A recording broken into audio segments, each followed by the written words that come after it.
Hello, inner shifters, how you doing? Your host, Sophia here.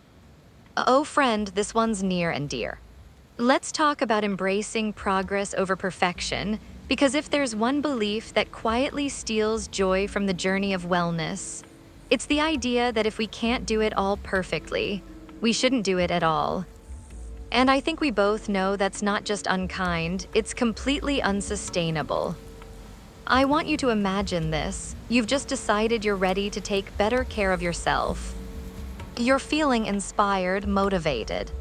Maybe you picked up a new journal, downloaded a meal planner, bought those running shoes that felt like a promise. And you start strong. Green smoothies, early mornings, motivational playlists, the whole vibe. But then life happens. You miss a workout, you grab takeout twice in 1 week. Your energy dips and suddenly this voice creeps in. You're messing it up, you failed, why even bother? That voice, that's perfectionism in disguise. It wears the costume of ambition, but underneath it's fear. Fear that if we're not the best, we're not worthy. Fear that if we take one misstep, we've undone everything. But friend, listen to me, that's not how growth works. That's not how health works, that's not how you work. Progress isn't linear, it's winding, it's looping. Sometimes it looks like 3 steps forward, 2 steps back. Sometimes it looks like standing still with your eyes wide open. Sometimes it's just not quitting on a hard day. Oh, and that is everything. Clara, our constant, curious explorer of self, used to be the queen of the restart. She'd go all in every January, workout program, meal prep, vision board. It would last for a while until she missed one workout or ate a whole box of cookies. I ruined it, she'd sigh. Might as well start over Monday. And that Monday became a cycle. One day she looked at me and said, I don't think I've ever actually let myself build anything.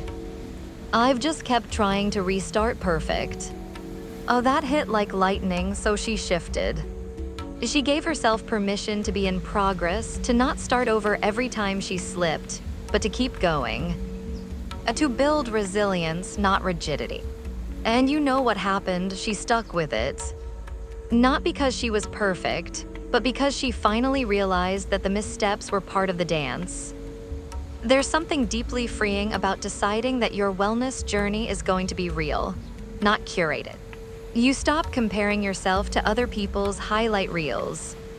You stop needing your workout clothes to match or your smoothie to be photogenic. You start showing up for you, not your image, not your narrative, not your audience. Just you, day by day. And that's where the magic lives. I think of progress as momentum. Not speed, not intensity, just movement. A 10-minute walk on a day when you're exhausted, that's progress. Drinking water instead of soda because your body asked for hydration, progress. Choosing sleep over another episode because rest is holy, progress. None of those things are headline-worthy, but over time, they become your foundation. A perfection demands outcomes. Progress embraces process. It meets you where you are and says, let's start here. It doesn't shame you for yesterday. It holds your hand today. That's the kind of mindset that lasts. You know, I once read that perfectionism and procrastination are soulmates. Because the fear of not doing it just right often keeps us from starting at all. And that breaks my heart because it means so many of us are sitting on dreams, healthy lives, creative pursuits, relationships, just waiting for the right time. But here's the truth, there is no perfect time. There's just now, there's just this breath. This body, this chance.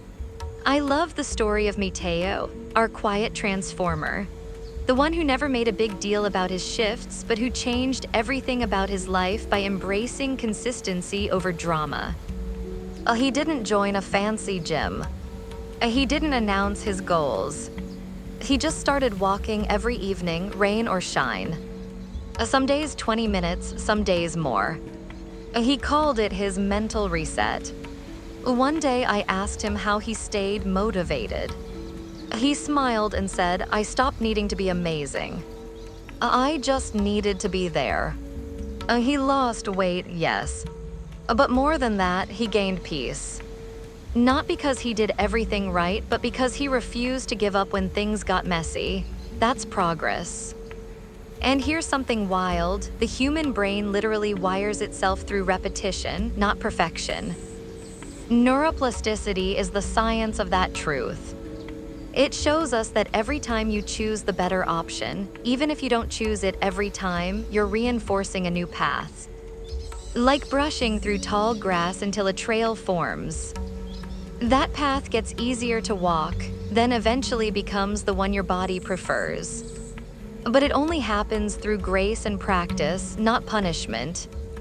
So if today you're in a season where things feel off, you haven't moved in a while, you've been eating in a way that numbs instead of nourishes, your sleep's all over the place, this is me gently reminding you, you have not failed.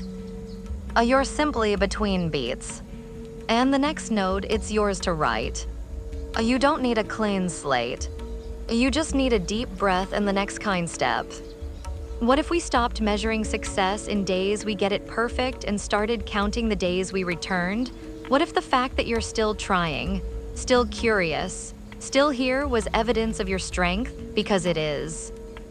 And oh, friend, the softness that comes when you let that truth settle in, it's like balm for the nervous system. Suddenly, your journey opens up.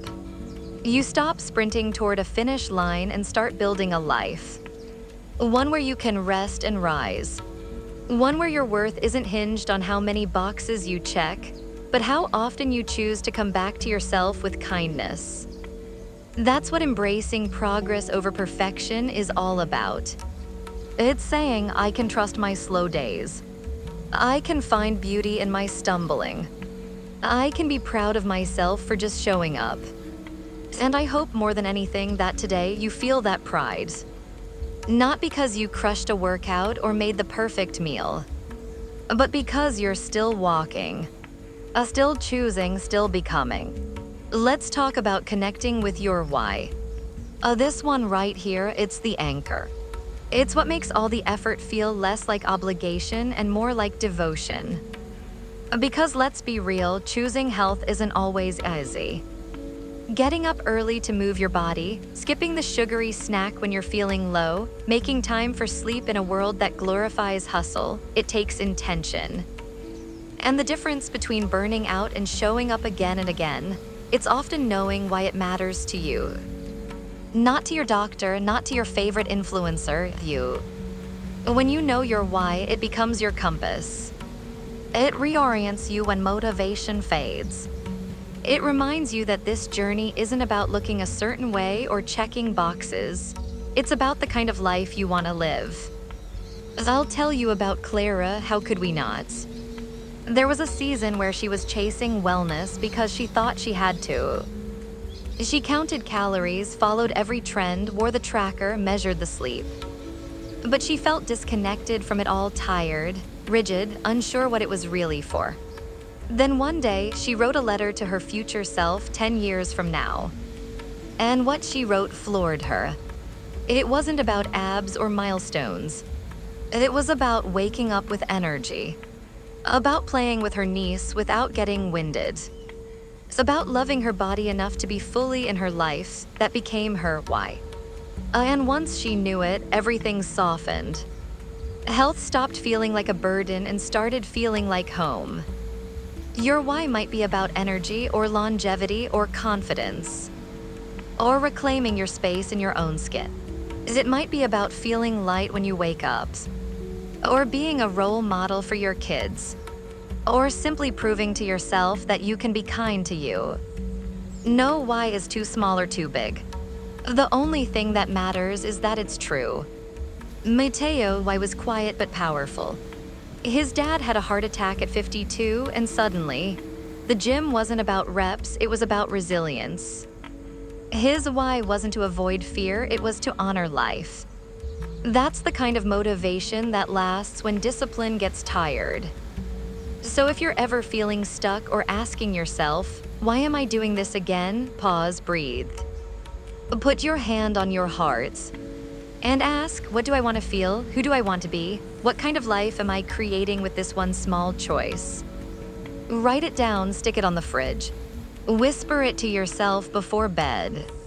And when the hard moments come, and they will come back to it again and again, it's because your why will carry you further than any willpower ever could. This one, it's a deep, gentle shift that changes everything. Shifting from punishment to partnership with your body. And friend, when that shift happens, when you stop treating your body like something to shame or fix and start honoring it as something you live with, it's like watching the sun rise after years of staring into fluorescent light. It's warmer, softer, so much more true. So many of us grew up absorbing the belief, spoken or not, that health was about control, about restriction. That your body was something unruly to be managed, sculpted, earned.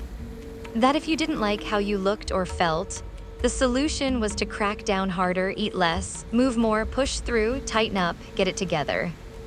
And the undertone beneath all of it, punishment. But your body, it's not the enemy, it's not your problems. It's your partner, it's the home you've been given to live this one precious life. And it's doing the best it can with what it's been through and what it's still healing from. Every day, it keeps showing up for you, beating your heart, digesting your food, carrying you through this wild, beautiful world. Not perfectly, but faithfully. I remember Clara in the middle of one of her lowest self-image spirals. She stood in front of the mirror and started listing everything she hated. Her arms, her stomach, her skin. Then, out of nowhere, she burst into tears. "I'm so tired of fighting myself," she whispered. That moment broke something. The next day, she wrote a letter to her body. And instead of criticism, it was all gratitude. "Thank you for holding me through grief," she wrote. "Thank you for trying, even when I didn't listen." That was the turning point. She started asking new questions, not "how can I change you?" but "how can I support you?" She found freedom not in perfection, but in partnership. Because that's what real health is. Not a punishment plan, it's a relationship. With food, with movement, with sleep, with rest. It's not about force, it's about trust. And like any relationship, it grows stronger through communication, kindness, and presence. Matteo found this when he realized he'd been working out like it was a chore. Every session was no pain, no gain. And he wondered why he felt anxious before the gym. One day, mid-run, his knee flared up, an old injury resurfaced. Instead of pushing through, he stopped, stretched, took a rest day, then another. "I treated it like a teammate, not a machine," he said. And slowly, his workouts shifted, he found balance. He started lifting in ways that felt strong but not punishing. And the wildest part, he enjoyed it. Imagine that, moving because it feels good, not because you think you're not enough without it. When we shift into partnership, we stop asking, "What's the fastest way to change?" And we start asking, "What would feel nourishing right now?" It doesn't mean you won't challenge yourself. It means the challenge isn't rooted in shame. It means you can do a hard workout one day and a restorative walk the next, and both are valid. Both are acts of love. This mindset also affects how we eat. Punishment says you can't have that. Partnership says, does that food fuel me? Will it support the kind of day I want to have? Can I enjoy this mindfully and move on? You learn to listen to hunger cues, fullness signals, cravings that come from emotional voids versus physical needs. You start feeding not just your stomach, but your soul. And when setbacks come, and they will, you don't spiral into guilt. You regroup, you get curious. Not what's wrong with me, but what am I needing? That reframe alone can change your entire wellness experience. Here's the truth I want you to hold close. Your body was never meant to be perfect. It was meant to be lived in. You don't need to be flawless to be worthy of care. You don't need to wait for a goal weight or a lab result to start treating yourself like someone you love. So today, maybe just ask your body what it needs. Water, rest, movement, stillness, a good stretch, a laugh, you don't have to speak its language fluently. But every time you listen with love instead of judgment, you're building a bond. You're becoming partners in healing. I wish we were taught practicing self-compassion earlier in life, not just how to try, but how to be kind to ourselves when things don't go as planned. Because somewhere along the way, we picked up the idea that success means being perfect, that falling off track means failure. But the truth, every journey worth taking is messy. And if you're learning, if you're growing, if you're showing up for your own becoming, setbacks are not just possible, they're inevitable. So let's get real. There are going to be days you eat things that don't nourish you. There are going to be weeks you don't move your body or sleep well or stick to the rhythm you were starting to build. There will be moments when you get discouraged, when progress feels invisible, when old habits whisper sweet nothings and you follow them back into comfort. And I want to tell you something loud and clear. That doesn't mean you've failed. That doesn't mean you're back at square one. That definitely doesn't mean you've lost your worth. It just means you're human. And being human, that's kind of the whole point. Clara had one of these days, actually it was a week. She'd been doing so well cooking, journaling, resting, feeling centered. Then her job got overwhelming. She got behind on sleep, and before she knew it, she was skipping breakfast and knee-deep in takeout and self-judgment. When we talked, she looked at me with glassy eyes and said, I was doing so well. Why can't I just keep it together? And I said, because you're tired, not broken. Because you're carrying more than your share right now. Because healing isn't a straight line, it's a spiral. We sat in silence for a bit. And then, almost like magic, she started writing herself a new story. One that didn't center shame, but compassion. One that said, I get to show up imperfectly and still be proud of myself. That shift, that's where healing takes root. Self-compassion is the radical act of saying, even now, I'm worthy of care. It's what gives you the strength to get back up, not because you feel guilty, but because you remember you're loved. It's the moment you place your hand over your heart and whisper, of course this is hard. And I'm doing the best I can. It's the inner voice that doesn't shout, but steadies you. Matteo, being the logical soul that he is, once said, I realized I wouldn't fire an employee for missing one day of work. So why do I talk to myself like I'm disposable every time I slip up? That hit me. Because we are so quick to forgive others, to understand them, to give them room to be human, but we often refuse to offer ourselves the same grace. What if you treated your health journey like raising a plant? You wouldn't yell at a seedling because it grew slower this week. You wouldn't dig it up to check its roots every time it didn't bloom. You'd water it, you'd give it sunlight, you'd whisper, take your time, I'm here. So today, if you feel like you've fallen behind, if you've missed a few habits or numbed out or spiraled, you haven't failed. You've just hit a pause. You're allowed to begin again, not because you messed up, but because you deserve to feel good in your body, in your mind, in your life. And maybe that's the real heart of health, not mastering every habit, but learning to hold yourself gently when you falter. Because the most lasting change doesn't grow from discipline, it grows from love. Let's lean into seeing consistency as self-respect. Because this one, it's quiet. But once it clicks, it creates the kind of strength that doesn't shake when life gets loud. See, we often treat consistency like it's a grind, something you have to force yourself into. Wake up, get it done, no excuses, push through, that's the energy we're sold. But here, the reframe, what if consistency isn't about discipline but devotion? What if it's not a punishment, but a practice of care, not something you do because you hate where you are, but because you love who you're becoming? That's when it becomes self-respect. Not flashy, not perfect, but deeply, quietly powerful. Like watering a plant every day even when it hasn't sprouted yet, because you believe it's growing under the surface. And consistency is how we build trust with ourselves. Every time you keep a small promise to stretch, to hydrate, to breathe deeply, you remind your nervous system, I've got you.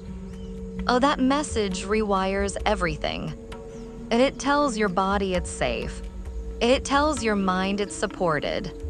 It turns self-care from something you do into someone you are. I thank you so much for listening to this podcast. Remember to like, follow, subscribe, and do all those lovely things you wonderful people do. I'll see you next time.